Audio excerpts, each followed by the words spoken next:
Hey Sasha, how's it going, man? So yeah, thanks for sending these through. I will do my best to speak clearly and concisely and answer as well as I can. So what does the scene mean to me today? I mean, the music scene in general that I'm a part of is, it has allowed me to become who I've always wanted to be. So it's I grew up in seaside towns in Wales, where there was not a lot of opportunity to express yourself beyond your bedroom or a high school band. And so when I moved to Bristol, I was able to start St. Pierre and start writing songs and meet like-minded people and kind of become a musician and become the person that I wanted to be. So when we go out and play shows and people from the scenes similar to the ones in Bristol across the country or in America or Australia, wherever we are, they come to the shows and I'm validated in a sense. I am that person who I always wanted to be. So to answer the next question, how do I feel when I see her again? I feel excited and privileged, extremely lucky to have been afforded the opportunities that I have. I mean, I'm 40 years old, and I toured the States for the first time last year, and it's whatever way you spin it, it's a privilege to be able to do that and to make those memories and meet people and share in the celebration of like Mclusky's music. And yeah, it's lovely. What will the new material be like? So if we're talking about St. Pierre, the new material is a lot darker than the last album. It's very much an album about the last 6 or 7 years in the UK, so leading up to Brexit and after Brexit. The kind of the sense of dread and divisiveness that was driven through the media and social media at that, how it became factional, tribalism kind of took hold of conversations and topics that were at the forefront of conversation. And the new album is kind of a reflection on that. I want to say it's kind of like a protest album, but not in the sense of we're sloganeering, or it's not in the vein of kind of a lot of the music that has happened in the UK in particular since Brexit, which is very kind of stripped back and basic and sloganeering. This is more, I wanted to make it kind of like a musical almost, where the lyrics are not necessarily from my point of view, they're delivered from the point of view of characters who exist within a world within that the song is describing. So yeah, that's it. It's kind of lofty and pretentious, but that's kind of my MO, I guess. I'm trying to do things that I haven't done before and make it exciting. Why did we decide to return? So the reason for that is I realized that the thought of not doing St. Pierre anymore kind of makes me feel a bit sad. And when I think about my life without that band, it makes me think about hollowness and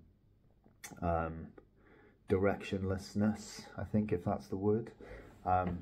Yeah, I feel like I'm in Mclusky, and that affords me lots of opportunities and means that I might be financially stable from making music next year and hopefully beyond. But St. Pierre is, in terms of musical output and concept, it's predominantly my ideas, and whereas Mclusky, it's a joint effort, it's a collective creative endeavor. St. Pierre is pretty much led by me, and so as much as I enjoy collaborating with Jack and Falcus, I have these ideas that come and that I want to be fully formed and fully mine. And St. Pierre affords me that, and I think there's more room in St. Pierre for me to experiment, and that's it. I would just want St. Pierre to be like a project where there are no rules. For that reason, I don't think there's anything I can see that would, other than us getting old or me passing away, which would mean that we would stop. I think it's a part of who I am now, and so I've realised that it's not going anywhere. So how to explain to the average person what noise music is? So I mean, noise music is, it's a broad church. It means lots of different things to lots of different people. There's a lot of unnecessary debate, I think, and very boring debate about what is noise rock and what isn't noise rock, and there's far too much emphasis put on that. I think a lot of people get carried away in the kind of categorizing of it, but for me it's just atonal or dissonant, abrasive, it's kind of, it's like the alternative rock music. You have, I think there's a lot of bands that are doing really well and are successful, and they're kind of labeled alternative, but it's very kind of safe and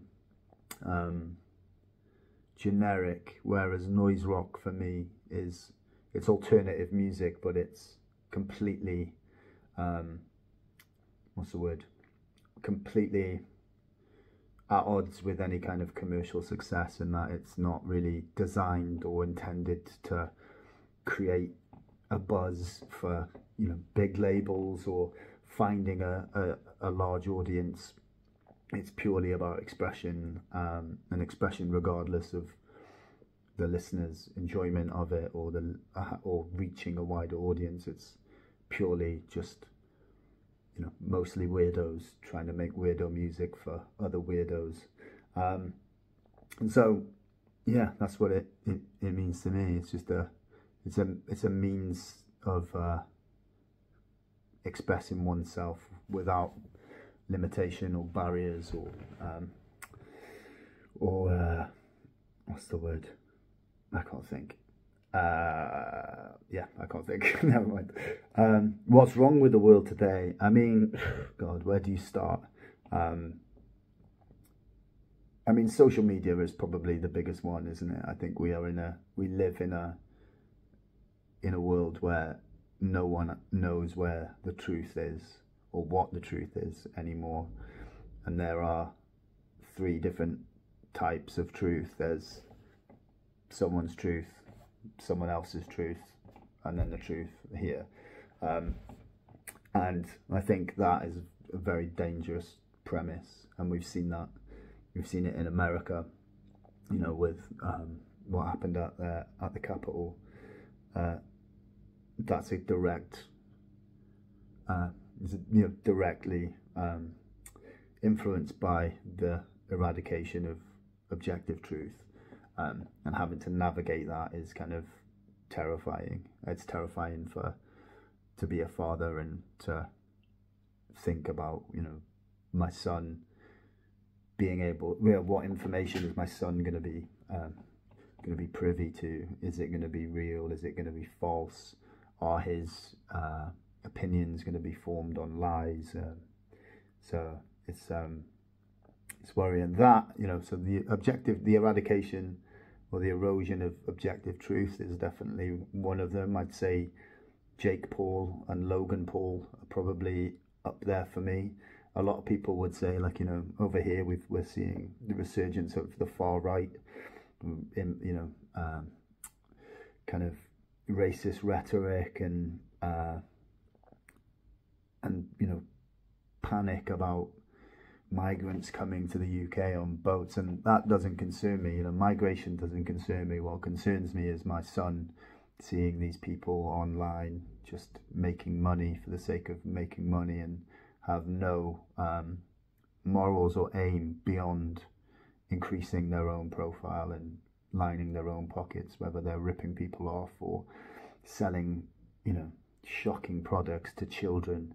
That concerns me more than anything else. Well, more than immigration anyway. I think there's the cult of celebrity, or the cult of creating over creating content over art is definitely something which is a big concern, because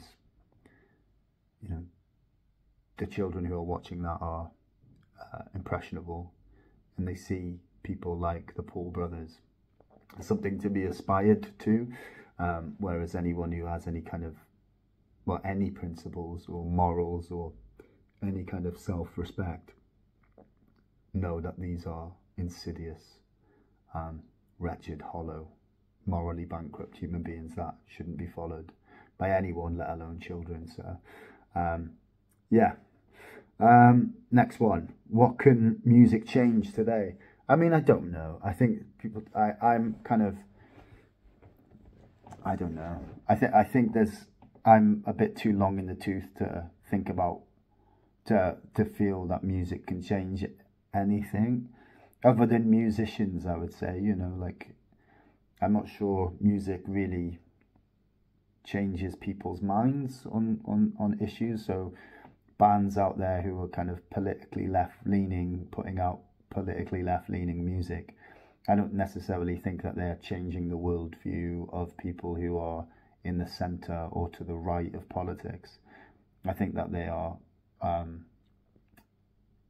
creating a kind of a group for people who share those views. I don't necessarily think it changes opinion. And if you look at like Live Aid in the 80s, that didn't really do anything to quell hunger and famine in Africa. But in terms of, I think good music can change people's perception of what is and isn't good music, and what is and isn't a worthwhile endeavour in terms of your writing. I think the bands come through every now and then, which will change what's popular, will change the interests and output of other musicians. So it can change things in that regard. I'm just not sure if it has, as much as I would love to think it would. It's a panacea for all the world's ills. I'm a bit of a cynic, so I don't believe that. What is photography to me? So photography to me is was a means of learning how to create videos. I wanted to create visuals for St. Pierre and become more self-sufficient in that regard. And I read about how to become a better videographer, and a lot of the things I came across said, study photography, learn composition, and I started taking a lot of photos on my phone and quickly fell in love with the whole process, and now photography has become as important to me as music. And it's just a constant and instant creative outlet. I can, with a song, it might take weeks or months or years to complete. With a photograph, it's right there straight away, and it affords you the opportunity to reflect on it as well. So you can take a photo and instantly know whether it works or not, but then you have the ability to look at it and assess, like, well, why doesn't it work? Is it underexposed, overexposed? Is it weighted poorly? Is it not composed right? Am I close enough? Is it interesting? All of that. Are there leading lines? Are there distractions? All of that. So it's a puzzle that needs to be solved. Much like writing a song is a puzzle that is waiting to be figured out.